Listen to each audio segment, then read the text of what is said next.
thanks for joining once again. And today's session would be about SOC. It was something that I thought would be a good subject for that I would like to share to one and all, which is present over here today. And for those who are not familiar with SOC, I will walk you through the process and the procedures of how you can achieve a SOC report in a company. So it's something to do with compliance, and let's get into the basics of it right now. So moving on, just to understand in an overview what exactly SOC is, it's actually a standard compliance procedure, and I would say that it is natively adopted from the American Institute of Certified Public Accountants. So it's more of a standard that the companies or basically product-based companies have with them, and this is to give them a better cybersecurity posture when venturing into the market and getting establishing better clients and trust for themselves. So for those who are not Uh, familiar, Kristen, sorry to interrupt. I joined 2 minutes late, like before you start the session. But did you tell why we need SOC? yeah, I will come to that, Palaji. Okay. Maybe Yes. though that will give them the interest to Okay, fine. keenly hear Yes. to what you are saying. Why we are having this session? That's a question they will Yes. have in their mind. Yes. When you say compliance and all, they may think it's for somebody Yeah, else. yeah. Yeah, no, no. It is necessary for this day and age. Thanks, Balaji. It is definitely necessary Yeah. for this So, day and so for guys, many. just to give you a very basic intro of SOC. See, when we offer products in SaaS basis, okay. So there are a lot of aspects that we need to consider, right? And how do the customer ensures that it's all safe and secure to work with the enterprise product that you are providing them on the SaaS basis, because it's not hosted with them and they do not have any clue of the architecture or the technical specifications of the product. Okay, so that's where this SOC compliance ensures that, like, once you achieve that, then it's trustable for the client that they can go ahead and work with your SaaS product. Okay, that's the basis of this. That's why we are having this session, because we are into that kind of product delivery and development, and so it's good that we all know about this. You can continue further.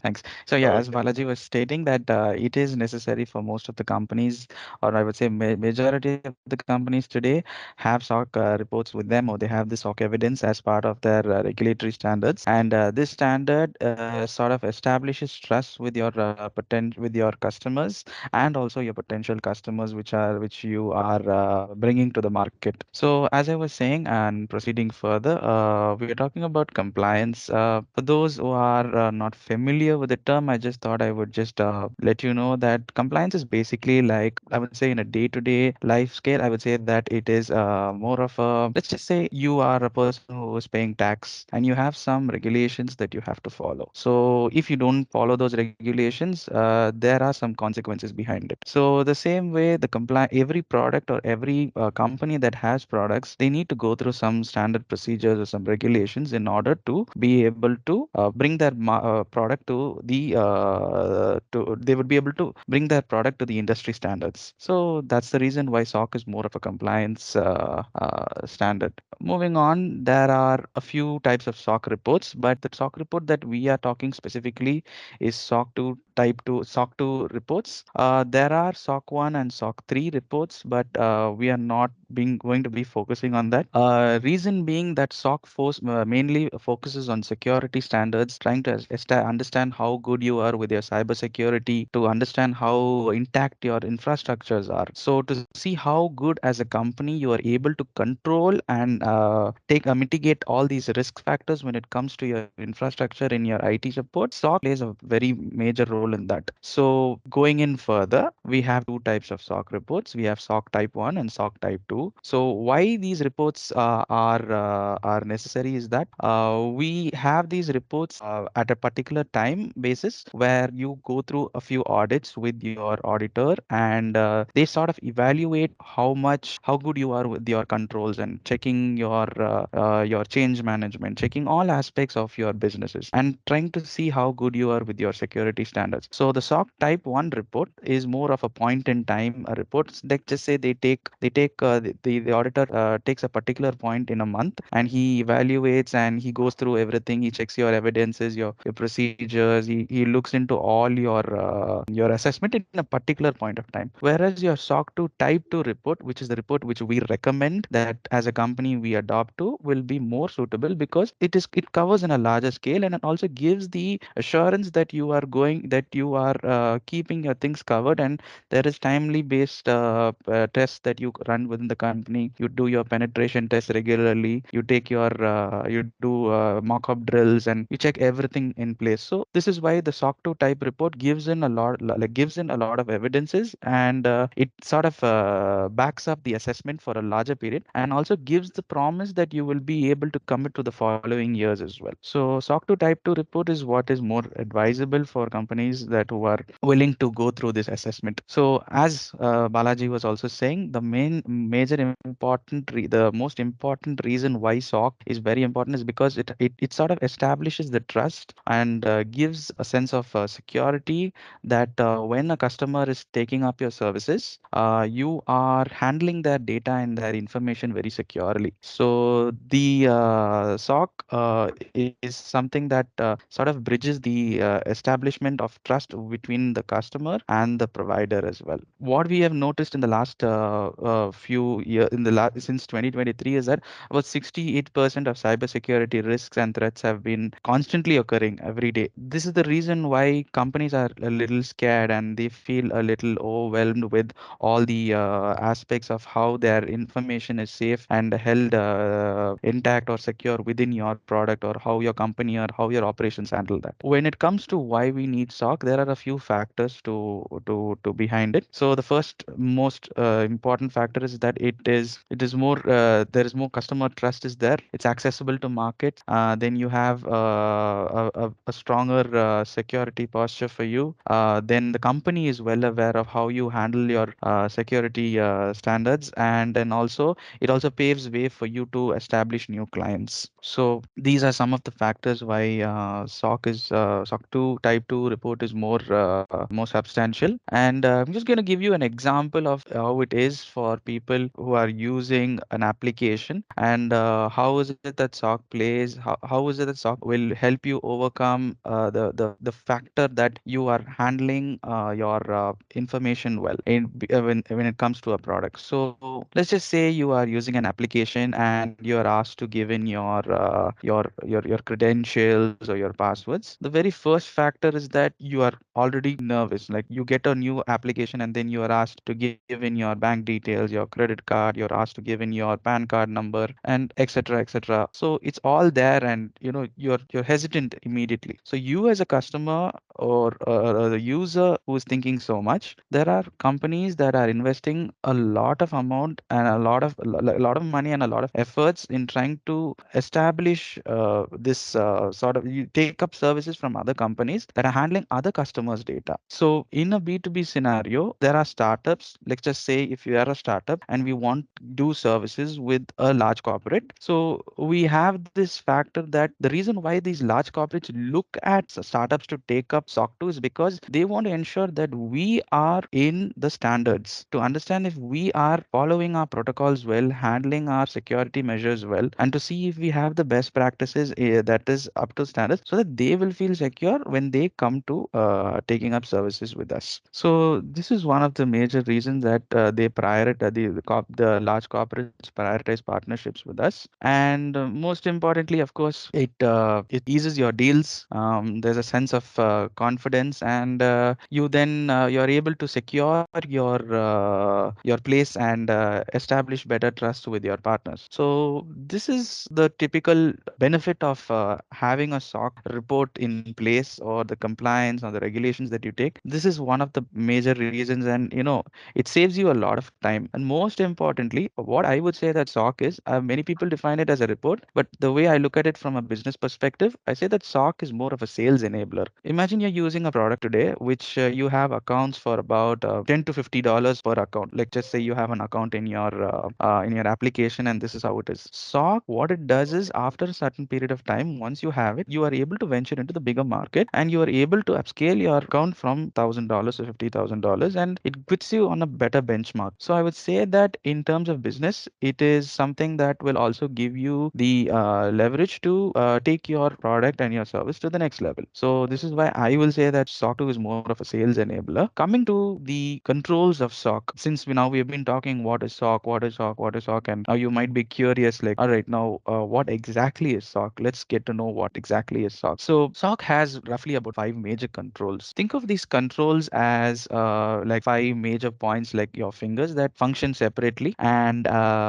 they each carry out its own function within a company. So then you have availability, you have security, you have privacy, you have confidentiality, and you have processing integrity. So coming to understand in an overview of what exactly each of these controls are, let's just take a closer look. See, so for security, you're talking about how your system, how your company handles your the server access, and how good you are with defending any threats or cybersecurity attacks or malwares that come in. For privacy is about how good you are in consent with data handling, and how good you are with the privacy regulations. For processing integrity, you're talking about how good you are with implementing measures against any data or anything that is being part of the of data processing. You are giving the assurance that this is what you are good with.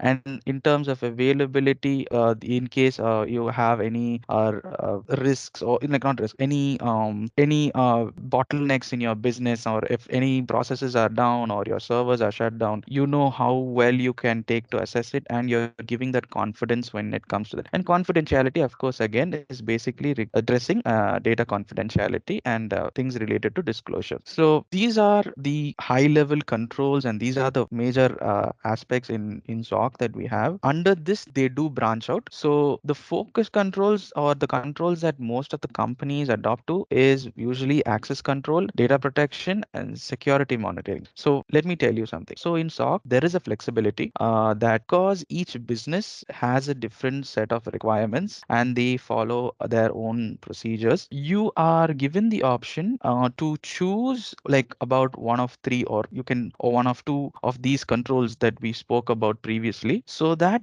based on that the report is created, or based on that you are evaluated to attain this SOC report in the company. So I'm hope I'm a little clear and making myself a little more elaborate here. Just Kristen, that, yes. Asif here. Yeah, yes, sir. Not very clear. I mean, you're saying that there are three areas that the company can get certified in, Yes. and they can choose which one they want to certify. Is that what you're Yeah. saying? Yes, you can. You can. The minimum is at least two, but three. Okay. These are the three aspects that most of the companies or most of the businesses take, because other businesses want to see these aspects actually of how good you handle these controls. Yeah, that So is fine. But my question is it a choice that is given to the company to it decide out is. of these So they can yeah, certify maximum of two or whatever? it's like this. So based on your requirement, based on what you are operating in the company, and if you have these, as I said, these controls, if you have any of these controls that are complete, then probably it's best you take that. But I'm pretty sure that if you are having a product based, if you are having a product, you will mostly want to focus on data privacy, and you want to focus on security and confidentiality. These are the things that most of the people take. So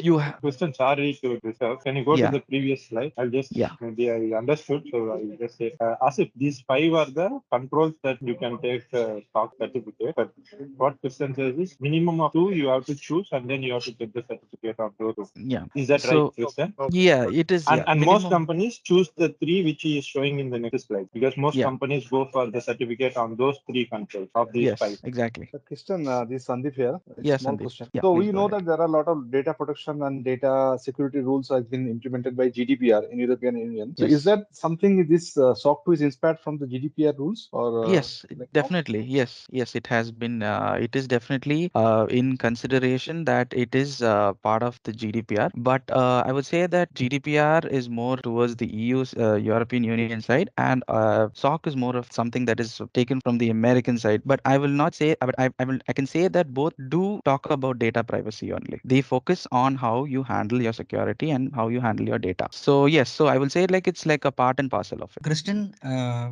one more question. Yeah, please. Yeah, actually, I could see that more of the same that we do also have in ISO 27001. So it is also information security management system, right? So Yes. these points, whatever you're covering, access control, data protection, security. So basically, what is the difference? Why we need to go to SOC and why not ISO Okay. 27001? Okay. The reason why most of the people go to SOC is it is more of your preferences in the report. The SOC is like your entry level. Okay. The ISO is another standard. So ISO is a certification. SOC is a report. It is more of an in-depth report of how you are handling your information, and it's more accessible and it's more up to trend. So this is why we take SOC. So you mean if we acquire SOC, I mean if we get SOC certificate, we can get ISO. Is that something like that? You It mean? will help you. It will pave you the path to other certificate. Yeah, Okay, definitely. Thank you, Yeah. Chris. So, taking a sample look at, or like a look at some of the controls, I'm just going to give you an understanding of there are a few criterias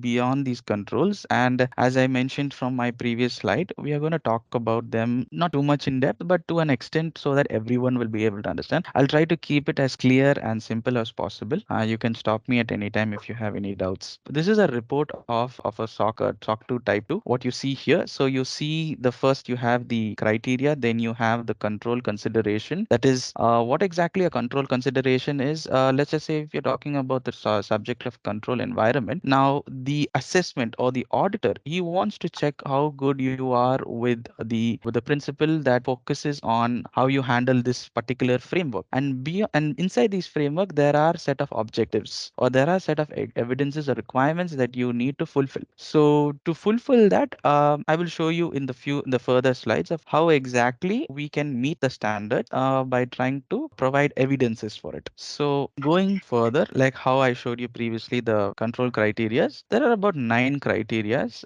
within the SOC 2 Type 2 report. And the first one is control environment. Just that I'm going to go through it quickly. They have one for how you handle your informations, another one how you handle risks, another one how auditors want to know how you monitor your controls, checking on your control activities, and then you have talking about how you handle physical access, and also how you handle your IT infrastructures, then about system operations, change management, and risk mitigation. So these are the criterias. Based on this, you have been asked questions or evidences to be Exactly. provided. Yes. So these are the 9 criterias that which is presented on a typically on a SOC 2 report. So this set of questions will not be the same, because based on the kind of assessment you go through and based on the type of controls you choose, the questions will change. The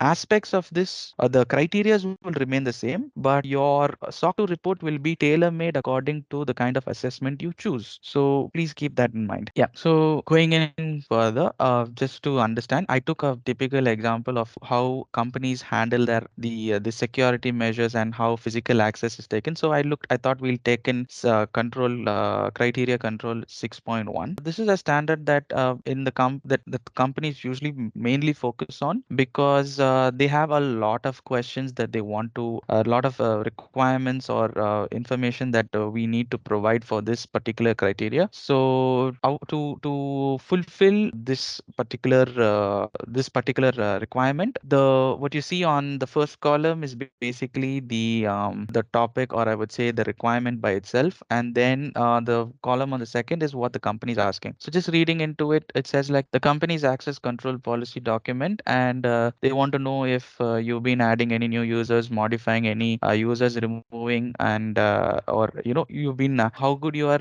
doing your administration work in terms of this. So this of course applies to the time frame at time of choosing your report. So I'm just reminding you that you have SOC 1 type 1 and SOC 1 type 2. So if you choose a SOC 1 type 2, you should understand that you are now being assessed for a longer time frame. And for this longer time frame, you need to be able to provide a lot of evidence for at least minimum of a year. So at least the most recent change management, or anything that you, or any recent changes or any new things that you have implemented, you need to provide evidences for that. So then you have a column where you have provided where the auditor himself has evaluated evaluated or looked into your evidence, and he has given his remarks there. So it's given like inspected the company's access control policy to determine that it was in place and approved. So all these things you have been asked at the time of the audit. So once you have given the audit, the auditor looks into it. You have your evidences and policies and procedures and everything in place, and then he gives his final result, which is on the final column, which is no exceptions noted. In case if there is something,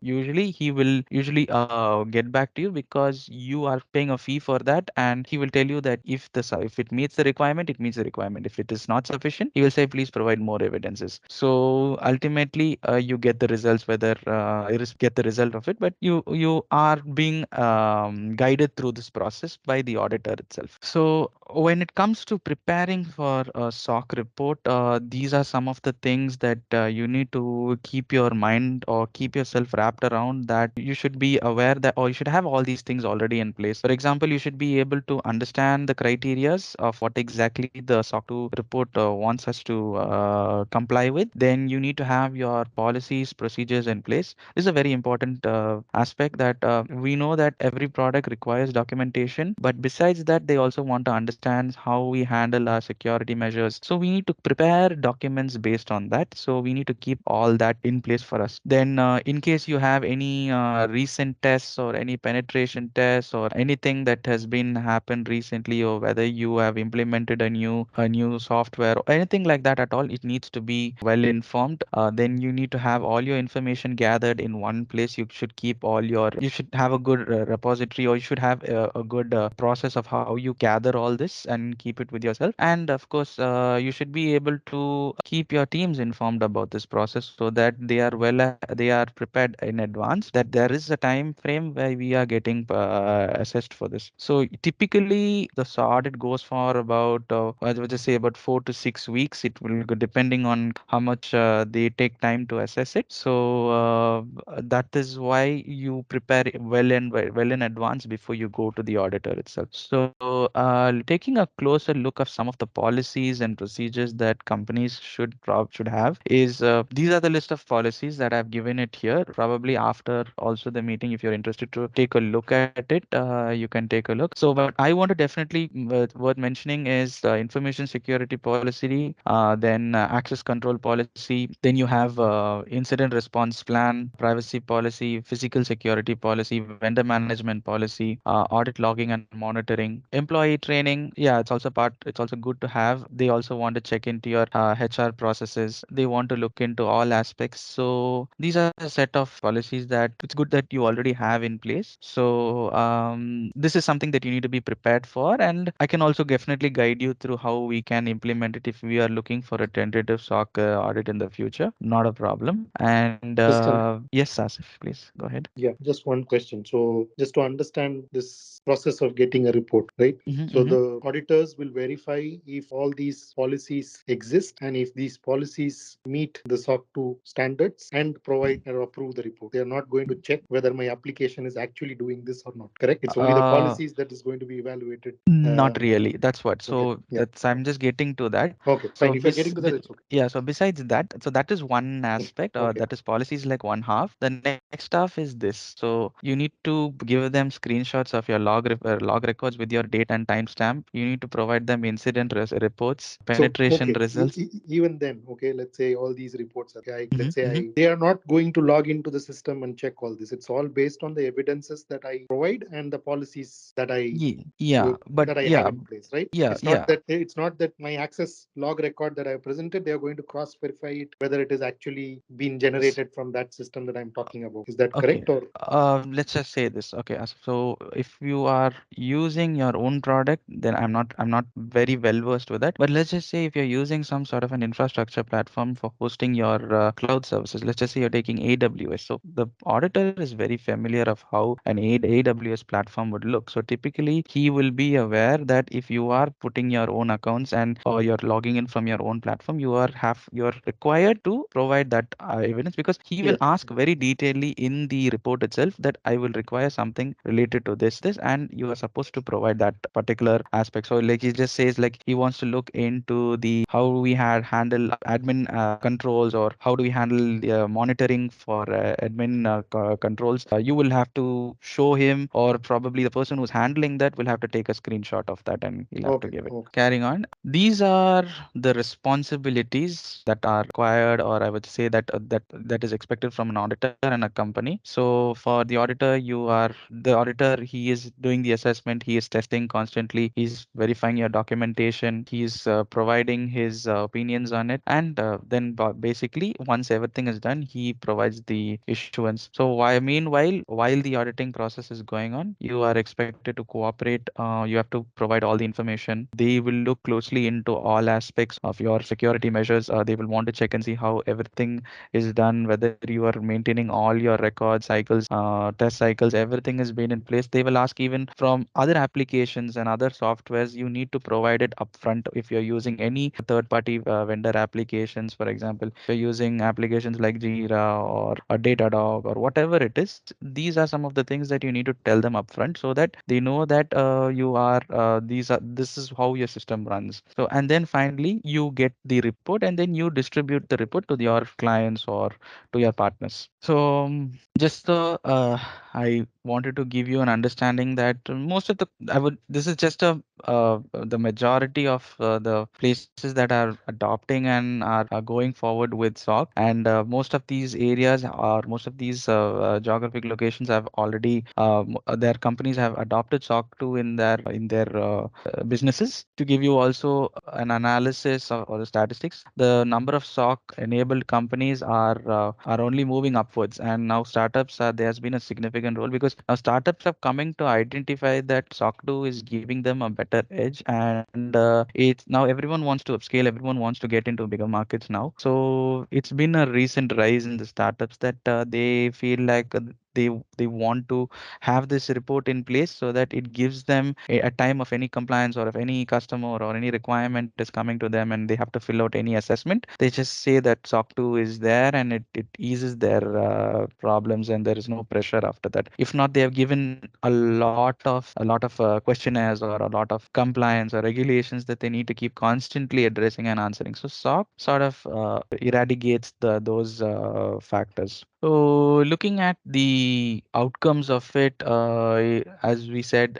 it reduces your risk, it improves your efficiency as a company. All your information or how you handle your information is very transparent to the people. I would say that also you have a better data security posture for yourself. So these are some of the factors. So how startups or how we can implement SOC is that we need to first assess what we require. Then we try to formulate a few policies. So you can choose. You don't get to choose the toppings, sadly, but you choose the slices for yourself, and you have to have your policies and reports in place at time of the report, and you have some responsibilities. So once you take up all this and you keep everything in place, you are good to get certified for yourself. Thanks, everyone.